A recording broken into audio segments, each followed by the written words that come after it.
ఇలాంటి స్త్రీ ఉన్న ఇంటికి లక్ష్మీదేవి ఎప్పుడూ రాదు, పేదరికం అనుభవిస్తారు. ఈ లక్షణాలు ఉన్న స్త్రీలు ఇంట్లో ఉంటే లక్ష్మీదేవి ఎప్పటికీ అడుగు పెట్టదని శాస్త్రం చెబుతోంది. ప్రతి స్త్రీ కూడా లక్ష్మీదేవి అనుగ్రహం కావాలని కోరుకుంటుంది. లక్ష్మీదేవి అంటే సాక్షాత్తు ధనానికి అధిపతి. ఎవరికి ఐశ్వర్యం సిద్ధించాలన్నా ఆమె అనుగ్రహంతోనే జరుగుతుందని నమ్మకం. అందుకే అందరూ వివిధ రూపాల్లో ఉన్న లక్ష్మీదేవి పటాలు, బొమ్మలను పూజిస్తారు. లక్ష్మీదేవి సకల సంపదలకు ఆదిదేవత. ఆ తల్లి అనుగ్రహం ఉంటే చాలు అన్నీ లభిస్తాయి అంటారు మన పండితులు. త్రిమూర్తులలో ఒకరైన శ్రీ మహావిష్ణువు భార్య లక్ష్మీదేవి సిరి సంపదలకు ఆదిదేవత, జీవన సౌభాగ్యానికి దివ్య ప్రతీక. లక్ష్మీదేవి ఈ లక్షణాలు ఉన్న స్త్రీలు ఉండే ఇంట్లోకి ఎప్పటికీ రాదు, అడుగు పెట్టదు అని శాస్త్రాలు చెబుతున్నాయి. అలాగే ఈ వీడియో చూసే ముందు ఓం శ్రీ లక్ష్మీ నమః అని ఒక చిన్న కామెంట్ చేయండి. ఆడవారిని ఇంటికి శ్రీ మహాలక్ష్మిగా భావిస్తూ ఉంటారు. ఆ ఆడవారు చేసే కొన్ని పనుల వల్ల ఇంట్లోని లక్ష్మీదేవి పోయి మీ ఇంట్లోకి దరిద్ర దేవత ప్రవేశిస్తుందని పండితులు అంటున్నారు. ప్రతి వ్యక్తి సుఖ సంతోషాలు ఆ ఇంటిని మెయింటైన్ చేసే, అలాగే అందరినీ జాగ్రత్తగా చూసుకునే బాధ్యత మహిళలపైనే ఉంటుందని ప్రాచీన కాలం నుండి మన భారతీయులు ఇంటికి కూతురిని, కోడల్ని, భార్యను లక్ష్మీదేవిగా భావిస్తూ వస్తున్నారు. స్త్రీ అనుకుంటే ఒక ఇంటిని స్వర్గముగాను మార్చగలదు, లేదా నరకముగాను మార్చగలదు. శాస్త్రం ప్రకారం ఆడవారు కొన్ని పనులను అస్సలు చేయకూడదు. కాదని చేస్తే మాత్రం ఆ ఇంటికి లక్ష్మీ కటాక్షం తగ్గిపోతుంది.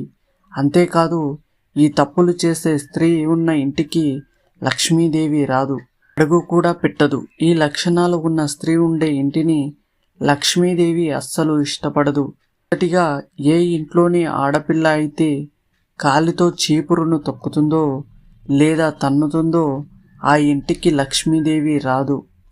ఇంట్లోని ఆడపిల్ల చీపురును తొక్కడం, తన్నడం వంటి పనులు అస్సలు చేయకూడదు. దాని వలన దరిద్ర దేవత ఇంట్లోకి వస్తుంది. దరిద్ర దేవత ఉన్న చోట లక్ష్మీదేవి ఉండదు. చీపురును లక్ష్మీదేవిగా భావిస్తూ ఉంటారు. కాబట్టి ఆడవారు ఎప్పుడూ కూడా చీపురును కాళ్ళతో తొక్కడం, తన్నడం వంటి పనులు అస్సలు చేయకూడదు. అలాగే ఆడవారు కుక్కరు, కడాయి, అట్ల పెన్నం వంటివి శుభ్రం చేయకుండా గ్యాస్ స్టవ్ పైన పెట్టి అలాగే నిద్రించకూడదు. అలా అశుభ్రమైన పాత్రలను పొయ్యి మీద పెట్టి నిద్రించే స్త్రీ ఉన్న ఇంటికి ఎప్పటికీ లక్ష్మీదేవి రాదు. ఆ ఇంట్లో ఎప్పుడూ దుఃఖం ఏర్పడుతుంది, ఆర్థిక కష్టాలు ఎక్కువగా ఉంటాయి. అలాగే ఏ మహిళ అయితే కాలుతో తన్నుతూ తలుపును తెరుస్తుందో అలాంటి స్త్రీ ఉండే ఇంట్లో కూడా లక్ష్మీదేవి ఉండదు. ఆ స్త్రీ వలనే ఆ ఇల్లు లక్ష్మీదేవి అనుగ్రహాన్ని కోల్పోతుంది. ఆడవారు తెలియక ఇప్పటి వరకు ఈ తప్పును చేస్తూ ఉంటే ఇకనైనా ఆ అలవాటును మానుకోండి. గుమ్మానికి ఎదురుగా కూర్చొని అన్నం తినే స్త్రీ ఉండే ఇంట్లో కూడా లక్ష్మీదేవి ఉండదు. అలాగే రాత్రి సమయంలో అంట్లు శుభ్రం చేయకుండా పడుకునే స్త్రీ ఇంట్లో కూడా లక్ష్మీదేవి ఉండదు, అసలు ఆ ఇంటిని రాదు కూడా. రాత్రి సమయంలో ఆడవారు ఎట్టి పరిస్థితుల్లోనూ కూడా ఇంటిని శుభ్రం చేయవద్దు, అలాగే చీపురుతో ఊడవకూడదు. ఏ స్త్రీ అయితే ఇంట్లో ఎప్పుడూ పడుకొని ఉంటుందో ఆ ఇంట్లోకి లక్ష్మీదేవి రాదు. అంతేకాదు, ఆడవారు అలా ఎప్పుడూ పడుకొని ఉండే ఇంట్లో వారికి కీడు జరుగుతుంది. స్త్రీలు ఉదయాన్నే నిద్రలేచి ఇల్లు వాకిలిని శుభ్రం చేసి లక్ష్మీదేవిని ఆహ్వానిస్తూ ఇంటి ముందు ముగ్గు పెట్టాలి. ఇలా చేయడం వలన లక్ష్మీదేవి ఇంటికి వచ్చి శుభాలను కలుగజేస్తుంది. లక్ష్మీదేవి కటాక్షం కోసం ఆడవారు తప్పక ఆచరించవలసిన నియమాలు ఇవి. లక్ష్మీదేవి కృప కలగాలని చాలామంది రకరకాల పూజలను చేస్తూ ఉంటారు. ఎంత సంపాదిస్తూ ఉన్నా కూడా అది చేతిలో ఉండదు. అయితే ఇంట్లో లక్ష్మీదేవి ఎప్పటికీ ఉండాలని అనుకుంటూ ఉంటారు. ఇంట్లో ఎప్పుడూ లక్ష్మీదేవి ఉండాలంటే మాత్రం కొన్ని నియమాలు తప్పనిసరిగా పాటించాల్సిందే.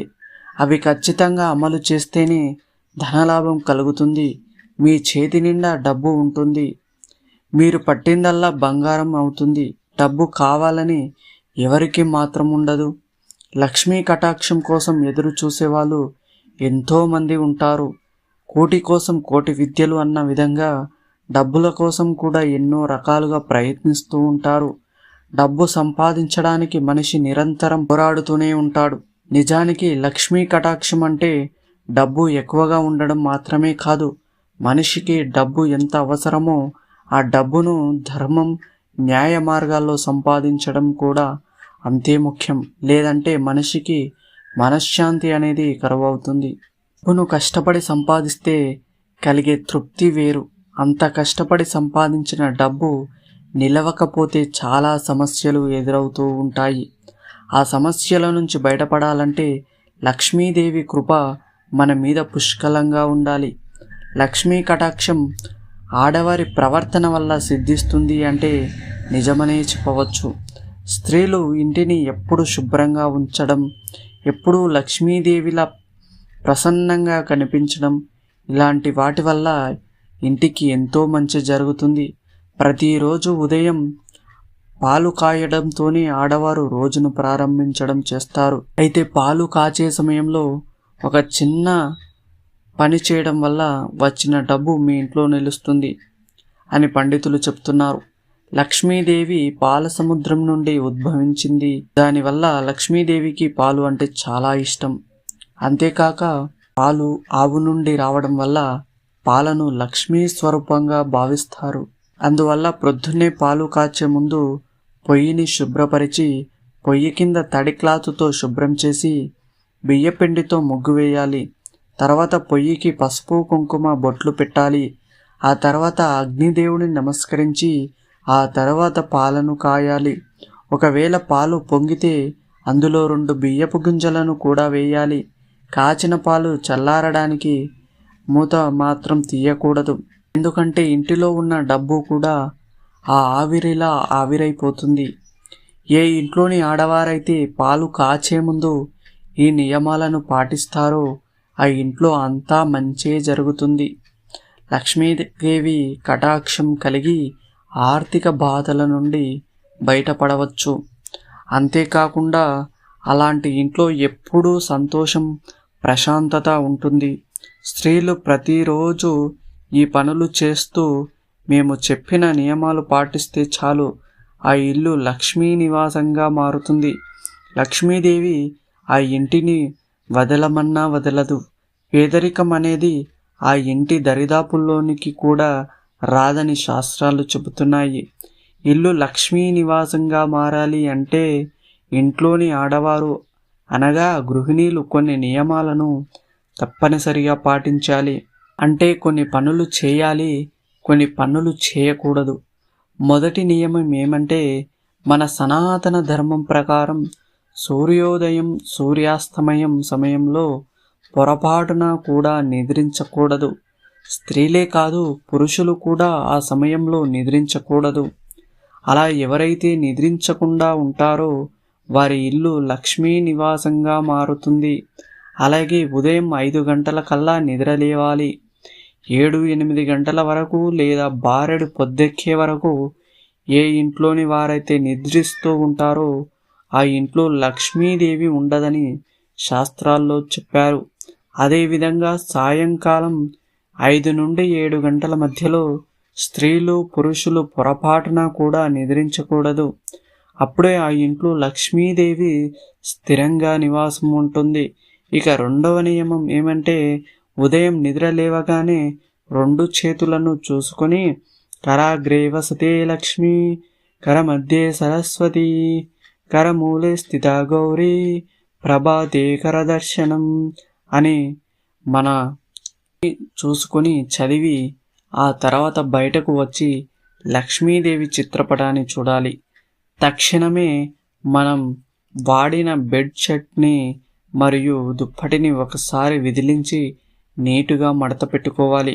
కొంతమంది నిద్రలేచి అలాగే పక్క బట్టలు మడత పెట్టకుండా వంటగదిలోకి వెళ్ళిపోయి బెడ్ కాఫీ తాగిస్తూ ఉంటారు. కానీ అలా చేస్తే లక్ష్మీదేవి అస్సలు నచ్చదు. స్త్రీలైనా కానీ పురుషులైనా కానీ నిద్ర లేవగానే పక్క బట్టలు తప్పనిసరిగా మడత పెట్టుకోవాలి. మీ ఇల్లు లక్ష్మీ నివాసంగా మారాలంటే పాటించవలసిన రెండవ నియమం ఇది. ఇక మూడవ నియమం ఏమంటే, స్త్రీలు ఇంట్లోని వాకిట్లోని చెత్త కాకుండా పొయ్యిని వెలిగించకూడదు. వాళ్ళు ముందు ఇంటి గుమ్మాన్ని తుడిచి ఇంటి బయట ముగ్గు పెట్టాలి. ప్రతిరోజు తప్పక ముగ్గు వేసుకోవాలి. ఈ రోజుల్లో చాలామంది పెయింట్తో ముగ్గు పెట్టి అలా వదిలేస్తూ ఉన్నారు, కానీ అలా చేయకూడదు. బియ్యం పిండితో చిన్న ముగ్గు అయినా సరే ప్రతిరోజు వేస్తూ ఉండాలి. ముగ్గు అంటే లక్ష్మీదేవికి ఎంతో ఇష్టం. అలాగే సాయంకాలం పొద్దుపోయిన తర్వాత అంటే 5:30 తర్వాత ఇంటిని అస్సలు ఊడవకూడదు. ఎందుకంటే అది లక్ష్మీదేవి వచ్చే సమయం కాబట్టి ఆ సమయంలో చెత్త ఊడవకూడదు. ఆ సమయానికంటే ముందే ఇంటిని క్లీన్ చేసుకోవాలి. అప్పుడే లక్ష్మీదేవి శుభ్రంగా ఉన్న మీ ఇంట్లోకి వస్తుంది. ఇల్లు లక్ష్మీ నివాసంగా మారాలంటే స్త్రీలు ప్రతిరోజు గడపను పసుపు రాసి కుంకుమ బొట్లు పెట్టుకోవాలి. మన ఋషులు మహర్షులు ఏం చెప్పినా దాని వెనక సైంటిఫిక్ కారణాలు చాలా ఉంటాయి. పసుపు యాంటీబయాటిక్. గడపకు పసుపు రాసినట్లయితే ఆ ఇంట్లోకి ఎటువంటి బ్యాక్టీరియాలు వైరస్లు రావు. ఇది సైంటిఫిక్గా కూడా రుజువైంది. కాబట్టి ప్రతిరోజు గుమ్మానికి పసుపు రాయండి. ప్రతిరోజు కుదరని వారు కనీసం మంగళవారం శుక్రవారంలో అయినా సరే గుమ్మానికి తప్పనిసరిగా పసుపు రాయండి. అప్పుడు మీ ఇల్లు లక్ష్మీ నివాసంగా మారుతుంది. లక్ష్మీదేవి మీ ఇంట్లో స్థిరంగా ఉండాలంటే ఉండే మసుబట్టను ప్రతినిత్యము మార్చుకోవాలి. అంటే 3 మసుబట్టలు కానీ 2 మసుబట్టలు కానీ పెట్టుకుని ఒకదాని వాడుకుంటూ మరొక దానిని ఉదయం పూట ఉతికి ఆరబెట్టుకోవాలి. అంతేకాని కంపు కొడుతున్న మురికిగా ఉండే మసుబట్టలను వాడకూడదు. మసుబట్ట క్లీన్గా లేకపోతే దరిద్ర దేవత మీ ఇంటికి వస్తుంది. అలాగే మీ ఇల్లు లక్ష్మీ నివాసంగా మారాలంటే ఇంట్లో ప్రతినిత్యము ఎవరో ఒకరు దీపారాధన తప్పనిసరిగా చేయాలి. భర్త కానీ భార్య కానీ ఎవరైనా సరే దీపారాధన చేయవచ్చు. స్త్రీలకి నెలసరి సమయం ఉన్నప్పుడు భర్త కానీ మీ పిల్లలు కానీ దీపారాధన చేయవచ్చు. కొంతమంది దేవుడు ఫోటోలను పూలు పెట్టి అవి ఎండిపోయినా కూడా తీయకుండా అలాగే వదిలేస్తూ ఉంటారు. పూజ గదిలో ఎండిపోయిన పూలు ఉన్న, కంపు కొడుతున్న, బూజులు ఉన్న లక్ష్మీదేవి అనుగ్రహం లభించదు. దేవతలు ఆ పూజా మందిరాన్ని విడిచి వెళ్ళిపోతారు. 5 గంటల నుండి 7 గంటల మధ్యలో స్త్రీలు పురుషులు ఎవరు అన్నం తినకూడదు. అంతేకాదు ఆ సమయంలో స్త్రీ పురుషులు లైంగిక సంబంధాలు కూడా పెట్టుకోకూడదు. గొడవలు పడుకోకూడదు. కాదని ఈ సమయంలో నిషిద్ధ పనులు చేస్తే మాత్రం లక్ష్మీదేవి ఎప్పటికీ మీ ఇంటికి రాదని గుర్తుపెట్టుకోండి. సాయంత్రం సమయంలో విష్ణు సహస్రనామాలు చదవడం కానీ వినడం కానీ అలవాటు చేసుకోవాలి. సాయంత్రం అంటే ప్రదోష కాలంలో విష్ణు సహస్రనామాలను చదివితే విష్ణు భార్య అయిన లక్ష్మీదేవి చాలా సంతోషిస్తుంది. తన అనుగ్రహాన్ని మీ కుటుంబంపై కురిపిస్తుంది. అలాగే సాయంత్రం పొద్దుపోయిన తర్వాత ఇంట్లోని మంగళ ద్రవ్యాలను ఎవ్వరికీ అస్సలు ఇవ్వకూడదు. అంటే పసుపు, కుంకుమ, పువ్వులు, గాజులు లాంటివి ఎవ్వరికీ ఇవ్వకూడదు. పండుగల సమయాలలో ఇవ్వచ్చు, కానీ అప్పుగా మాత్రం అస్సలు ఇవ్వకూడదు. అలాగే ఉప్పు, పాలు, పెరుగు, బియ్యం, నగలు, డబ్బు ఇటువంటి వాటిని కూడా సాయంకాలం అంటే సూర్యాస్తమయం తర్వాత ఎవ్వరికీ ఇవ్వకూడదు. ఇస్తే లక్ష్మి కరిగిపోతుంది. ముఖ్యంగా స్త్రీలు రాత్రి పడుకునే ముందు మాంగళ్యాన్ని అస్సలు తీయకూడదు. గాజులు తీసినా పర్వాలేదు, కానీ మంగళసూత్రాన్ని మాత్రం అస్సలు తీయకూడదు. పరమ పవిత్రమైన మంగళసూత్రంలో పిన్నీసులు, పిన్నులు, తాళాలు లాంటి ఇనుప వస్తువులు పెట్టకూడదు.